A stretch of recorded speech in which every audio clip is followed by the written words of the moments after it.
اللہ تعالیٰ کی حمد و ثنا اس کے معبود میرے اور آپ کے آقا حضور رحمت دو عالم نور مجسم شفیع معظم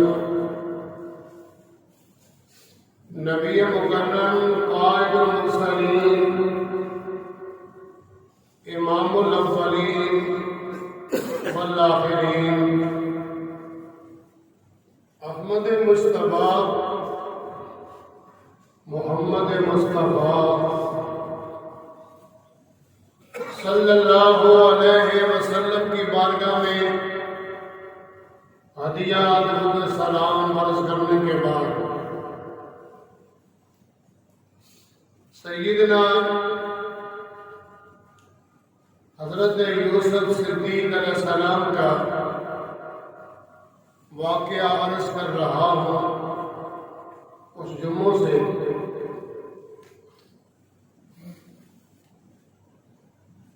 جہاں سے بات کو چھوڑا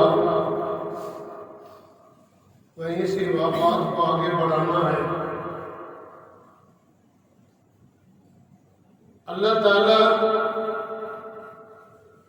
اپنے پیاروں کی آزمائش لیتا ہے، جتنا اللہ کا مقرب بندہ اس کے قریب ہوگا اتنی اس کی آزمائشیں زیادہ ہوتی ہیں۔ اللہ نے اپنے پیغمبروں کی آزمائشیں دی، صحابہ کرام کی آزمائشیں ہوئی، اللہ کے ولیوں کی آزمائشیں رب نے لی ہیں۔ یوسف علیہ السلام کو بھی اللہ نے آزمائشوں میں مبتلا کیا، ہوش سنبھالا، اس وقت سے لے کے مصر کا شہنشاہ بننے تک زندگی کا زیادہ حصہ آزمائشوں میں گزرا ہے۔ آزمائشوں میں جو بندہ پورا اترے، اللہ کا وہ پیارا ہوتا ہے، اللہ اس سے بندے سے محبت کرتا ہے۔ انسانوں میں اللہ نے ایک پیغمبر کو اپنا خلیل بنایا، یعنی دوست بنایا۔ قدم قدم پر اللہ نے ان کی آزمائش لی، ان کو آزمایا۔ ہر موقع پر اللہ کے پیغمبر حضرت ابراہیم علیہ السلام جو اس کے خلیل ہیں، آزمائش میں پورا اترتے گئے۔ اللہ کا خلیل بننے کے لیے، اس کا قرب لینے کے لیے بندہ یہ خیال کرے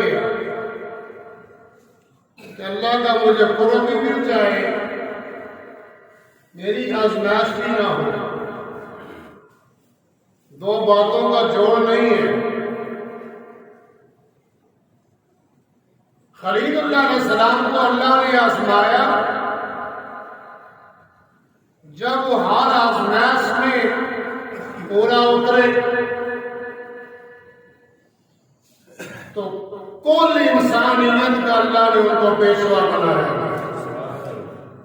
اونچی بات سے سبحان اللہ۔ اسی طریقے سے سیدنا یوسف علیہ السلام کو اللہ نے آزمایا، آزمائشیں ہوئی، ہوش سنبھالا، ابھی چھوٹے تھے، بھائیوں کا حسد کا شکار ہو گئے۔ یہ آزمائش تھی۔ اس آزمائش میں اللہ کے پیغمبر نے کابینہ نہیں کیا، بلکہ اللہ کی جو رضا ہے اس کی رضا پہ راضی رہے۔ باپ سے دور کیا گیا، جدا ہو گئے باپ سے، پھر بھی اللہ کا شکر ادا کیا۔ اللہ جیسے تم راضی ہے میں بھی راضی ہوں۔ کنویں میں ڈالا گیا، پھر بھی اللہ کی رضا پہ راضی رہے۔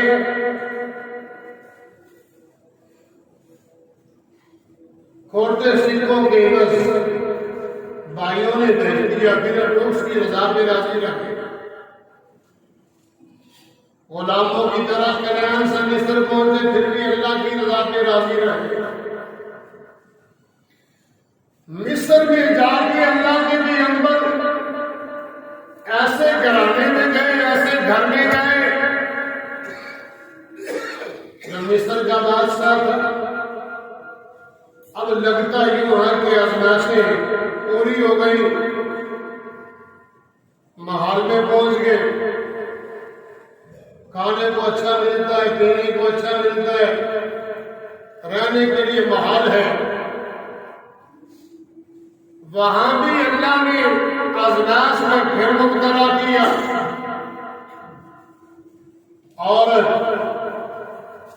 گناہ کی طرف بلاتی رہی۔ وہ اللہ کی بارگاہ میں التجا کرتے رہے کہ میرے سونے ربا تیری ذات کے سوا یہاں سے مجھے کوئی بچانے والا نہیں ہے۔ پھر مصر کی معززین لوگوں کی جو عورتیں تھیں، انہوں نے اپنے جان میں بسانے کی کوشش کی. ہر عورت نے علیحدہ علیحدہ اللہ کے پیغمبر کو دعوتیں بنا دی. آخر اللہ کے پیغمبر اس کی بارگاہ میں عرض کرتے میرے مولا چونکہ آپ نے اپنے کانوں سے سن لیا کہ عزیز مصر کی عورت کہتی ہے اس نے اگر میری بات کو نہ مانا تو پھر یہ محل میں نہیں رہ سکتا, چین کی زندگی بسر نہیں کر سکتا, سکون سے نہیں رہنے دوں گی. اگر میں اس کی محبت میں ڈوبی ہوئی ہوں اس کو میں چین سے نہیں رہنے دوں گی. حتیٰ کہ اس نے کہا اپنی سہیلیوں کو کہ میں اس کو جیل میں پہنچاؤں گی. اللہ کے پیغمبر کے کان میں یہ آواز پہنچی, پتہ چل گیا کہ عزیز مصر کی بیوی مجھے جیل میں پہنچانا چاہتی ہے. آپ تنگ ہو گئے اس بات سے, کبھی کوئی عورت آتی ہے, کبھی کوئی آتی ہے, کبھی کوئی آتی ہے, اپنی اپنی باتیں کرتی ہے. اس کی بارگاہ میں ہاتھ جوڑ کے عرض کی میرے مولا ان کے مکر و فریب سے اگر تو نہ بچائے ہو سکتا ہے مجھ سے کوئی گناہ نہ ہو جائے. اس محال سے تو بہتر ہے کہ میں جیل میں چلا جاؤں. اللہ کے پیغمبر نے دعا کی اس کی بارگاہ میں جو پتھر کے اندر کیڑوں کو روزی دینے والا ہے. اونچی بات سے کہنا, جو پتھر کے اندر کیڑوں کو روزی دینے والا ہے, جہاں کوئی سوراخ نہیں وہاں اس کو زندہ رکھتا ہے. اس احکم الحاکمین کی بارگاہ میں رسی اللہ اس سے تو بہتر ہے کہ میں جیل میں چلا جاؤں, ان کے مکر و فریب سے بچ جاؤں. میرے سونے رب نے اپنے پیغمبر کی دعا کو قبول کیا. اونچی بات سے اور اونچی بات سے سارے کٹھے بولو ذرا تو پتہ لگے ایک دن میں سبحان اللہ ہو جائے. دعا سے کر لیں اپنی میں جو چار کی بیٹھے پتا چلا کہ جو بیٹھے وہ اتفاق سے بیٹھے ہیں. ایسا تو نہیں کرو کہ نیچے والے لاہور جا رہے ہیں اوپر والے پشاور جا رہے ہیں جی. تو اللہ کے پیغمبر نے اس کی بارگاہ میں عرض کی میرے مولا اس سے بہتر ہے کہ میں جیل میں چلا جاؤں. رب نے اپنے پیغمبر کی دعا کو قبول کیا. اب دعا قبول ہو گئی. عزیز مصر نے فیصلہ کر لیا کہ ان کو جیل میں جانا چاہیے. جیل میں ڈالنے کا فیصلہ ہو گیا. جانتا تھا کہ یہ بے گناہ ہے, ان کا گناہ نہیں ہے, لیکن اس کے پاس اقتدار تھا, اقتدار کا نشہ تھا, اختیار تھا اس کے ہاتھ میں, جو چاہے وہ کر سکتا تھا. اختیار بڑی عجیب چیز ہے, اقتدار بڑی عجیب چیز ہے. دونوں یہ بڑی عجیب چیزیں ہیں. سوچنا چاہیے بندے کو جس کے پاس اقتدار ہو اور اختیار بھی ہو. اختیار گھر کا ہو, اختیار محلے کا ہو, شہر کا ہو, ایک صوبے کا ہو یا پورے ملک کا ہو, جس کے پاس اقتدار ہے اور اختیار ہے اس کو اس بات سے ڈرنا چاہیے کہ میں اگر غلط فیصلہ کروں گا,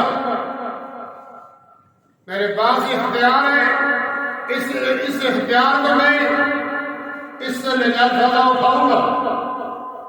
تو پھر میرے دوست یاد رکھنا قرآن پاک میں رسول رب کا فرمان ہے ان بطش ربک لشدید، اونچی بات سے اس کی پکڑ بڑی سخت ہے۔ جب وہ پکڑنے پہ آئے بڑے بڑے فرعونوں کو غرق کر دیا، بڑے بڑے نمرودوں کو تباہ کر دیا۔ مت سمجھو یہ اقتدار ہمیشہ کا ہے، اقتدار کسی کے پاس نہ رہ سکتا ہے، یہ آنے جانے والی چیز ہے۔ میرے آقا صلی اللہ علیہ وسلم کے پیارے خلیفہ، مسلمانوں کے دوسرے خلیفہ سیدنا عمر فاروق رضی اللہ عنہ کے کیا یہ جملے نہیں ہے کہ اگر کتا پیاسا مر جائے تو مجھے کل اس کا حساب دینا پڑے گا؟ آج ہمیں اس بات پہ غور کرنا چاہیے، جس کے پاس جتنا اختیار ہو اس کو اس طریقے سے استعمال کرے کہ وہ اللہ کی پکڑ میں نہ آئے، اللہ کی پکڑ میں نہ آئے، غلط فیصلہ نہ کرے۔ بادشاہ جب غلط فیصلے کرتے ہیں تو ان کی تباہی کا وہ ذریعہ بنتے ہیں۔ دیکھ لینا عزیز مصر کو، آگے جا کے کیا ہوتا ہے۔ یہ اس کا فیصلہ غلط ہے، جانتا تھا کہ یوسف علیہ السلام سچے ہیں، میری عورت میں گناہ اس نے غلطی اس کی ہے، لیکن اتنا پتہ ہونے کے باوجود، شہادتیں ملنے کے باوجود، قمیص کو دیکھا، بچے نے گواہی دی، سارا کچھ ہونے کے بعد فیصلہ کیا کرتا ہے؟ اس کو جیل میں ڈالا جائے۔ اللہ کے پیغمبر جیل میں چلے گئے، لیکن اس کے ساتھ جو کچھ ہوا وہ آپ آگے جا کے انشاءاللہ اپنے جملے کو سن لیں۔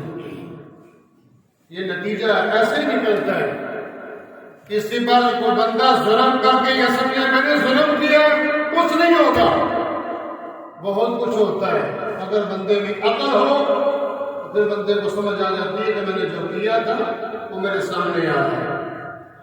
ایسا نہ کرو، ظلم زیادتی نہ کرو، تمہارا نام داستانوں میں ختم ہو جائے گا، تمہارا نام لینے والا بھی کل کوئی نہ رہے گا۔ جس نے کسی کے ساتھ جو زیادتی کی ہوگی اس کے سامنے آنی ہے۔ مر جاؤ گے تو کیا اللہ کی بارگاہ میں منہ لے کے جاؤ گے؟ جیو تو ایسے جیو، جیو تو ایسے جیو کہ ہر شخص تیرا احترام کرے، جیو تو ایسے جیو کہ ہر شخص تیرا احترام کرے، مرو مرو تو ایسے مرو کہ دشمن تجھے سلام کرے۔ سبحان اللہ، سبحان اللہ۔ ایسا نہ ہو کہ مرنے مردود نہ فاتحہ نہ کرو، تم دنیا سے گئے کسی نام لینے والے کو، اقتدار کیا بات بھی گئی، اختیار کیا بات بھی گئی۔ ایسا نہ ہو ہم اپنی آنکھوں سے دیکھ رہے ہیں تھوڑے سے وقت میں جن لوگوں نے جتنا جتنا ظلم کیا وہ بھگت رہے، اور انشاءاللہ یہاں دنیا میں دیکھ رہے ہیں جو اپنی قوموں پہ ظلم کرتے ہیں وہ بچتے نہیں اس کے عذاب سے۔ تو بات یہ تھی کہ عزیز مصر جانتا تھا کہ حضرت یوسف سچے، اس کے باوجود جو اس نے فیصلہ کیا کہ ان کو جیل میں بھیجا جائے۔ آپ جیل میں گئے چونکہ آپ کریم پیغمبر کے کریم بیٹے ہیں، باپ بھی کریم ہے، دادا بھی کریم ہے، پردادا بھی کریم ہے، یہ پیغمبروں کی اولاد ہے۔ جیل میں گئے تو آپ ساری ساری رات اللہ کی رضا کے لیے اس کی عبادت کرتے رہتے ہیں۔ زور سے کیا لو سبحان اللہ۔ اور دن کے وقت روزہ رکھتے اور قیدیوں کو احساس نہیں ہونے دیتے کہ تم قید میں ہو۔ ایسی اللہ نے میٹھی زبان، جتنا اللہ نے حسن و جمال دیا تھا اتنا اللہ نے زبان میں تاثیر بھی رکھا تھا۔ جو قیدی پہ آپ کے پاس بیٹھتے ہیں اتنی پیاری باتیں کرتے ہیں، قیدیوں کو جیل بھول گئی، ہر وقت حضرت یوسف کا وہ حسن و جمال تکتے رہتے ہیں۔ اسی میں کھو گئے، بچے نہ چپ رہیں گے، اسی میں وہ کھو گئے، حضرت یوسف کے حسن و جمال میں وہ کھو گئے۔ سارا دن اللہ کے پیغمبر کی وہ زیارت کرتے رہتے ہیں، وہاں دو قیدی اور بھی آئے، ایک ساقی اور ایک روٹی پکانے والا، بادشاہ کو شراب دلانے والا اور بادشاہ کو کھانا کھلانے والا، ان سے کچھ ظلم ہو گیا، وہ بھی آ گئے، قید میں آ گئے۔ انہوں نے جب دیکھا کہ حضرت یوسف کی بڑی عزت ہے، وقار ہے، شان ہے، ان کی بڑا مرتبہ جیل میں، بادشاہ کی قریبی تو ہم ہیں، یہ تو بادشاہ کا غلام، خریدا ہوا غلام ہے، قدر تو ہماری کرنی چاہیے، لوگوں کو، قیدیوں کو ہماری قدر کرنی چاہیے، ہماری قدر نہیں کرتے لوگ، قیدی ہماری قدر نہیں کرتے، اس کے آس پاس گھومتے رہتے، حسد کا شکار ہو گئے۔ قیدی جو دو ساتھی تھے وہ دونوں حسد کا شکار ہو گئے۔ حسد بہت بڑی لعنت ہے، جس میں حسد آ جائے وہ بندہ تباہ ہو جاتا ہے۔ حسد کا شکار ہوئے کہ سیدنا حضرت یوسف علیہ السلام لوگوں کو خوابوں کی تعبیر بتاتے تھے، اللہ نے آپ کو یہ کمال دیا تھا، اور اللہ کی قدرت دیکھے کہ آپ کے منہ سے جو بات نکلتی تھی اللہ اس کو پورا کر دیتا تھا۔ اسی بات سے کیا اللہ کے بندے کی یہ شان ہونی چاہیے کہ بندے کے منہ سے جو بات نکلے اللہ اس کو پورا فرما، خود ہی کو کر بلند اتنا، خود ہی کو کر بلند اتنا کہ ہر تقدیر سے پہلے توجہ فرمانا، خود ہی کو کر بلند اتنا کہ ہر تقدیر سے پہلے خدا بندے سے کو پوچھے بتا تیری رضا کیا ہے۔ جی بس سبحان اللہ، بندے کو اتنا کر لینا چاہیے کہ اللہ کی ذات بندے کے منہ سے جو نکلے تو پورا کرے۔ یوسف علیہ السلام جو بھی کسی کو خواب بتاتے تھے اس کی تعبیر اللہ اس کو پورا کر دیتا تھا۔ آنے والے جو قیدی ہیں، جو ساتھی ہیں، تو کہنے لگے، حسد کرنے لگے یوسف علیہ السلام کا۔ اللہ کا قرآن بولا کہتا ہے وَدَخَلَ مَعَهُ السِّجْنَ فَتَيَّانِ قَالَ أَحَدُهُمَا إِنِّي آسِرُ خَمْرًا وَقَالَ الْآخَرُ إِنِّي أَرَانِي أَحْمِلُ فَوْقَ رَأْسِي خُبْزًا تَأْكُلُ الطَّيْرُ مِنْهُ نَبِّئْنَا بِتَأْوِيلِهِ إِنَّا نَرَاكَ مِنَ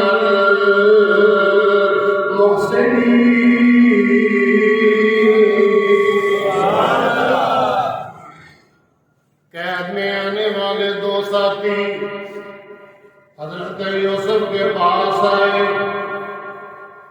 آپ خوابوں کی تعبیر بتاتے ہیں لوگوں کو، ہمیں بھی خواب آئے، تعبیر پوچھنے آئے، خواب آیا نہیں، من گڑت اپنے پاس سے خواب کو بنا لیا۔ اللہ کے پیغمبر کی بارگاہ میں آتے کہنے لگے آپ لوگوں کو خوابوں کی تعبیر بتاتے ہیں، ہمیں بھی خواب آئے، تعبیر پوچھنے آئے۔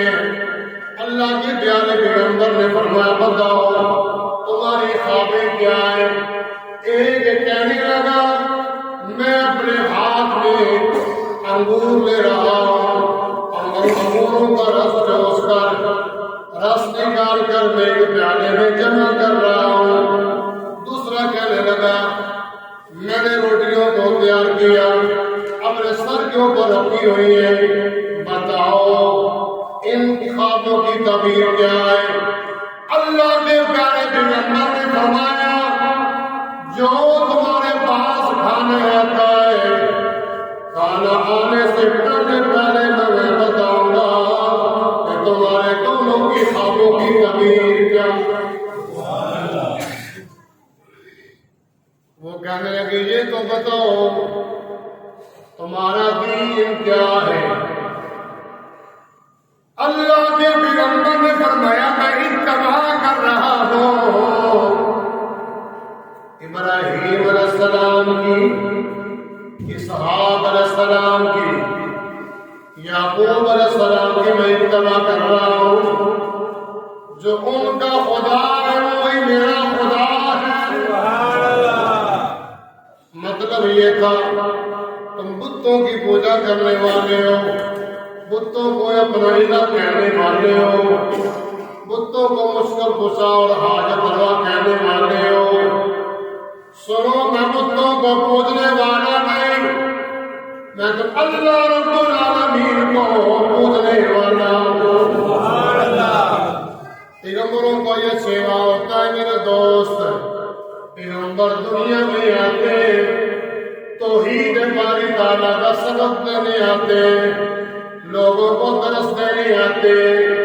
اسحاق علیہ السلام نے بھی درس دیا، یعقوب علیہ السلام بھی درس دیتے رہے، ابراہیم علیہ السلام بھی درس دیتے رہے۔ جو بھی پیغمبر دنیا میں آیا آپ کے درس دیتا رہا۔ حضرت یوسف علیہ السلام نے بھی آپ نے جیل میں لوگوں کو درس دیا، قیدیوں کو درس دیا، فرمایا او میرے قیدیوں ساتھیوں یہ بتاؤ علیحدہ خدا ٹھیک ہے یا ساری کائنات کو جس نے بنایا وہ ایک اللہ ہمارے لیے کافی؟ بتاؤ تو صحیح کہ زیادہ خدا اچھے ہیں یا ایک خدا اچھا ہے؟ اب نے یہ سوال کیا، فرمایا میرے نزدیک ایک اللہ اچھا ہے، وہی پوجا کے لائق ہے، وہی سجدے کے لائق ہے، وہی مشکل کشا ہے، وہی حاجت روا ہے۔ اللہ کے پیارے پیغمبر نے تبلیغ فرمائی، حتیٰ کہ پھر وہ وقت بھی آیا آپ نے لوگوں کو بتایا، دونوں کو آپ نے فرمایا تیرے خواب کی تعبیر یہ ہے، تیرے خواب کی بدتر تعبیر یہ ہے۔ تعبیر بتاتے ہیں کیا؟ فرمایا انگوروں کا رس نکالنے والے تجھے رہائی مل جائے گی اور وہ اپنے پہلے گھوڑے میں چلا جائے گا اور جا کے بادشاہ کو شراب پلانا شروع کرے گا۔ یہ تیرا جو پہلے عہدہ تھا وہ تجھے دوبارہ مل جائے گا۔ اور وہ جو دوسرا ساتھی تھا اس نے فرمایا آپ نے کہ اللہ کے بندے تیری زندگی ختم ہو گئی، تجھے سولی چڑھایا جائے گا اور تیرے سر کو جانور درندے آ کے نوچیں گے۔ اب سو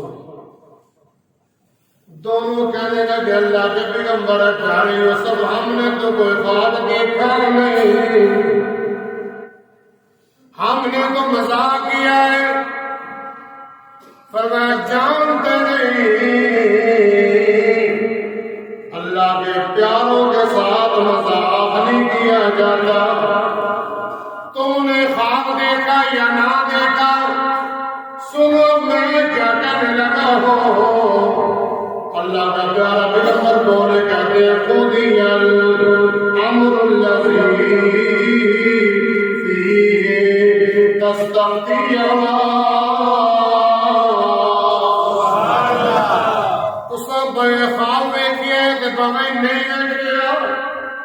میرے منہ نکل گیا ہے، اللہ میرے قدر ضرور پورا کرے۔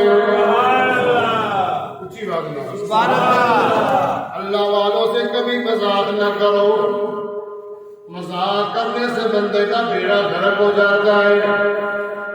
اللہ کا بندہ بندے کو تان سکتا ہے، دبو بھی سکتا ہے، ہمارا یہ عقیدہ ہے۔ بندے رب دے نظر کر کے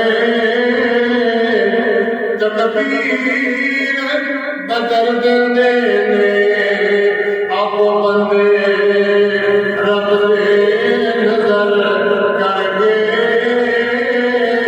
تکبیر بدر دینے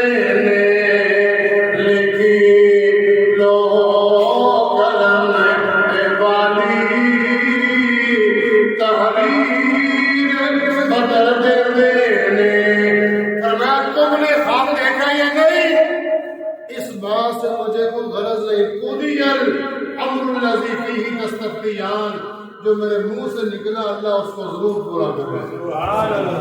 یہ امر ربی ہے، میری زبان امر ربی ہے، میں نے کہہ دیا بس ہو کے رہے گا.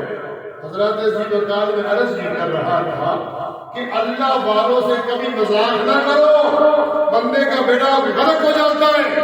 حضور غوث پاک رضی اللہ عنہ کے زمانہ میں کچھ لوگوں کو حسد ہو گیا آپ کی شان کو، مرتبے کو، عظمت کو دیکھ کے انہیں حسد ہو گیا،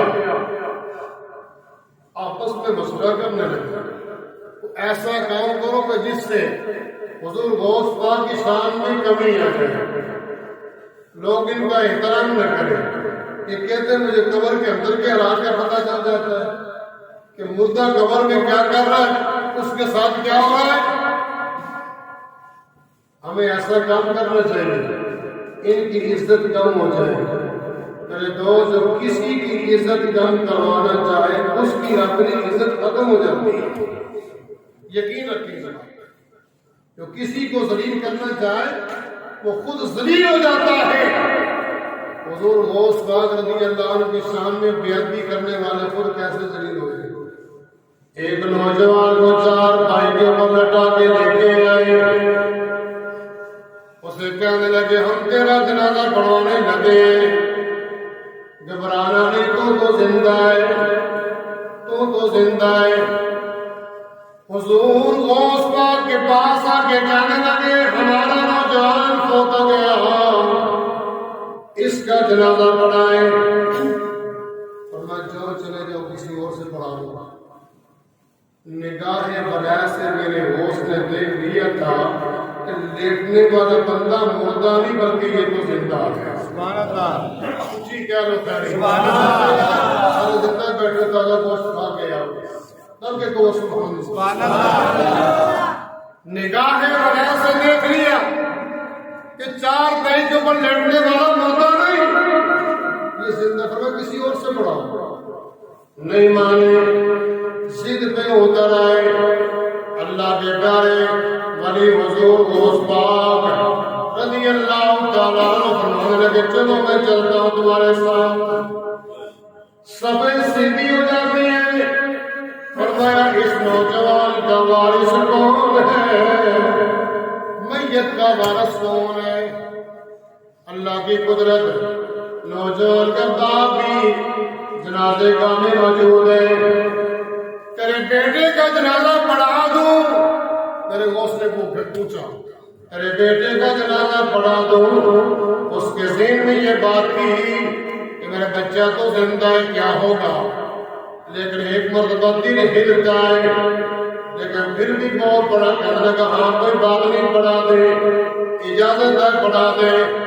اب میرے غوث نے فرمایا او جنازہ پڑھنے والوں نیت کر لو 4 تکبیر نماز جنازہ فرض کفایہ ثنا اللہ کے لیے، درود آقا دو جہاں کے لیے، اور دعا اس حاضر میت کے لیے. تھا وہ زندہ، دعا حاضر میت کے لیے. اور میں نے اپنا چہرہ قبلہ کی طرف کر لیا، پیچھے اس امام کے اللہ ثنا ہوتی ہے. ثنا کے بعد دوسری تکبیر ہوئی، درود پاک پڑھا گیا. تیسری تکبیر کے بعد اب میرے غوث نے پڑھا اللہم اغفر لحینا ومیتنا وشاہدنا وغائبنا وصغیرنا وکبیرنا وذکرنا وانثانا.